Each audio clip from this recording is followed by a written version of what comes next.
Welcome to Grammar Geezers. I thought we'd start our first episode with a little bit of background on who we are. I am Todd Neff. I'm a former University of Michigan, actually graduated from University of Michigan in 1991 with a business degree. I'm a writer, and we could go into more of me later. But more importantly, I'd like to introduce John Rubadeau. And I am John Rubadeau, and I was a writing instructor at the University of Michigan from 1987 to 2018.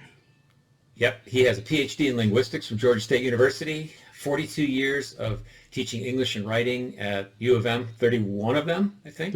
31 years, yeah. Yeah, at U of M.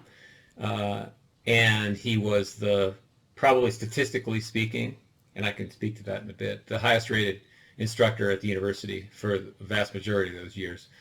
If not the, then certainly one of the. And in 2005, he won the Golden Apple Award as chosen by students, and that meant he was the most popular teacher at the University of Michigan that year. So I had John as a student in the winter of 1989, more than 30 years ago. And Grammar Geezers is an outcropping of a book project that we worked on together. Shortly after his tenure at the University of Michigan ended, he came out here, and we were going to do something to sort of capture his writing and lessons. And we were going to call it our Dirty Grammar Book. It's going to be like a Strunk and White, the elements of style, send up, but with real grammar lessons. Go ahead, John. But with filth. A lot of filth. Yeah. Yeah.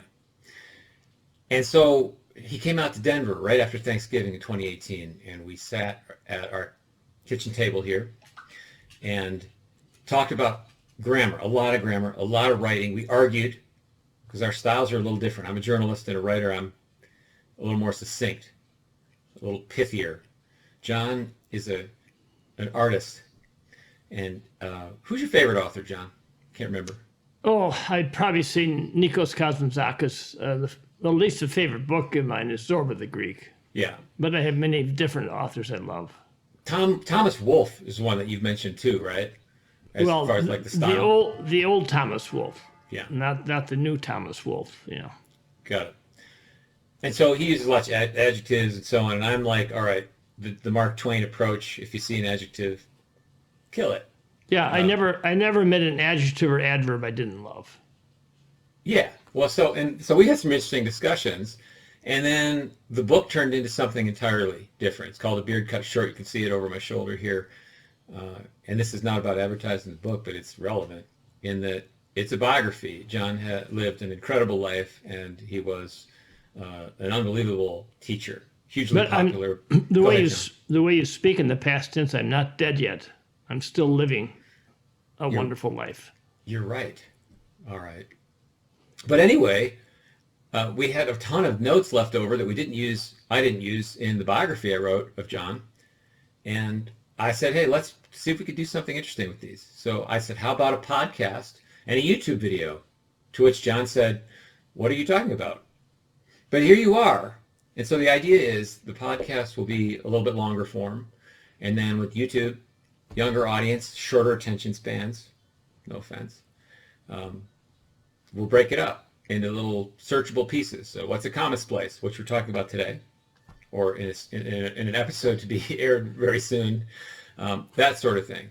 So that's the idea. It could fall completely flat. We have no idea. We're winging it. What do you think, John? I think we're winging it.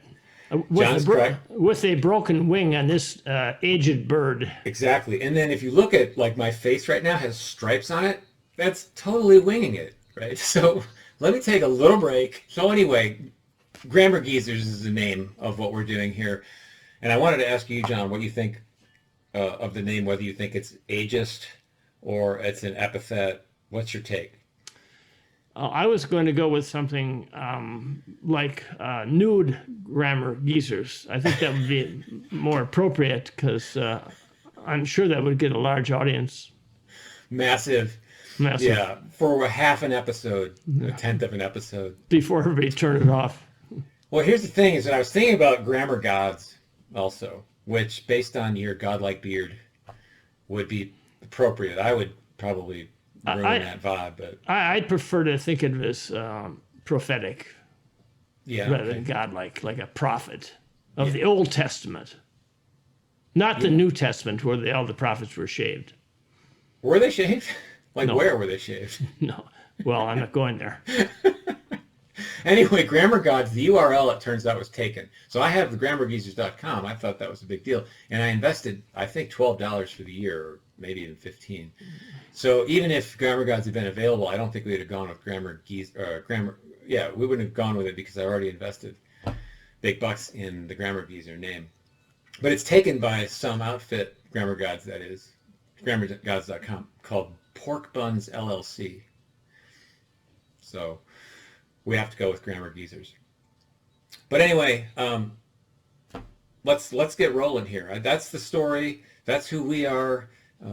I'm talking a lot this episode. My hope is that I'll talk a lot less because John's the one who knows a little bit more about the grammar that we're focusing on. I look at myself as more of a writer and maybe has developed an instinctive feel for how to put together a sentence, a paragraph, and so forth. And the topics we're going to cover are going to range from, basic grammatical points to, I hope, longer discussions about how to research, how to put together topic sentences, how to do good transitions, just to improve your writing.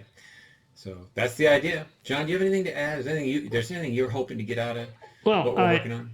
I want to say that Todd has a wonderful dog named Oscar, and we call him Grammar Dog. But if he were dyslexic, he would be Grammar God. God, see, that's why we're doing this. Yeah.